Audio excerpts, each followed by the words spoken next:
Pokemon Mystery Dungeon Rescue Team DX is a remake of Pokemon Mystery Dungeon Red Rescue Team and Blue Rescue Team from 2005. In all of these games, you play as a Pokemon, but actually you play as a person who turned into a Pokemon. They don't really know why or how they became this Pokemon, but they know that they are this Pokemon, and that is their life at this moment. And without questioning it too much, the person who becomes a Pokemon just goes right into their new life and starts a rescue team with their friend who is also a Pokemon. Now you're a Pokemon, now you're on a rescue team, and it's time to help other Pokemon in need. And honestly, it sounds weird, and I can't wait to talk about it. But before we get started, my name is Dan, and welcome to my YouTube channel. I love to use this space to talk about video games, and this month we're talking about Pokemon, so if you like video games or Pokemon, do yourself a favor and subscribe. But anyway, let's talk about this very strange take on Pokemon. Usually you're playing as a person who lives in the Pokemon world, lives alongside Pokemon, catches Pokemon, trains them, or uses them to make the world better. Most of the time it's just a monster training game, but this time you're playing as a pocket monster. When the game gets started, Pokemon Mystery Dungeon Rescue Team DX, or as we're gonna call it for the purposes of this video,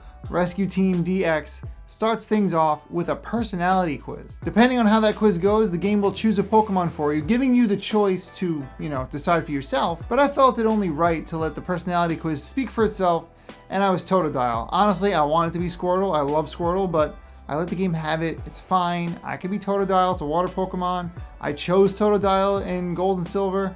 I'm not having a breakdown about it. We're moving on. I'm not a Squirtle. It's fine. It's probably not that fine. I'm probably going to restart and play Squirtle. But anyway, I chose Totodile and I chose Cubone as my friend Pokemon because one of my best friends loves Cubone, and I thought that was appropriate. So there we are, Totodile and Cubone, and we are a rescue team. We help other Pokemon in need. And that's the basic premise of Rescue Team DX. You get quests to help other Pokemon, and then you go into these mystery dungeons, which are randomly generated, and you find items, and you help other Pokemon, and you have to keep yourself alive the whole time. What I found most interesting about this game is that rather than worrying about your Pokemon's health in battle, you're worried about your Pokemon's stamina to get through these dungeons and find items and solve your quest. And if you mess up and you faint within a dungeon, you lose some cash and you lose some items. Starting a quest over isn't the end of the world, but I did like having to balance something else rather than my Pokemon's HP.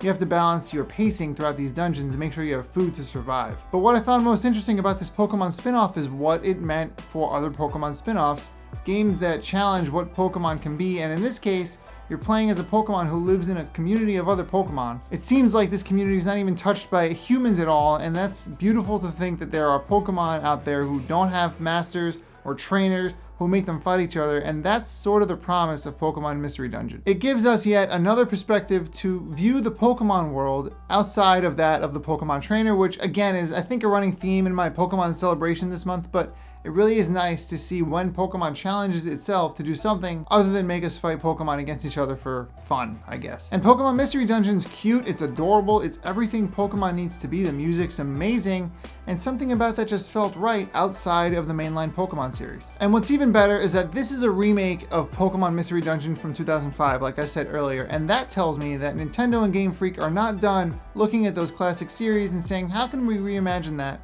for the Switch? How can we bring these things back? Because they did mean something to the players, so let's celebrate that for them. And it's no secret that the Pokemon community as a whole loves the idea of old games getting remade. So to see Pokemon Mystery Dungeon come back, it's pretty reassuring that we might see other games come back as well. So with Pokemon Snap coming down the pipe and Pokemon Month not being over yet, we can only expect that there are even more remakes on their way, or maybe even brand new Pokemon games. And with that, I've got to ask, what new games or remakes are you hoping to hear announced before February is over? I know I've been talking about Pokemon spin-offs, but I honestly would love to see the Hoenn remake. I really want Ruby and Sapphire to come back because the music for those games, so good. And with all that being said, do me a favor and like the video if you liked it. If you really liked the video, do me a favor and subscribe. And ultimately, just thanks for your time. I really had a great time talking about Pokemon Mystery Dungeon Rescue Team DX.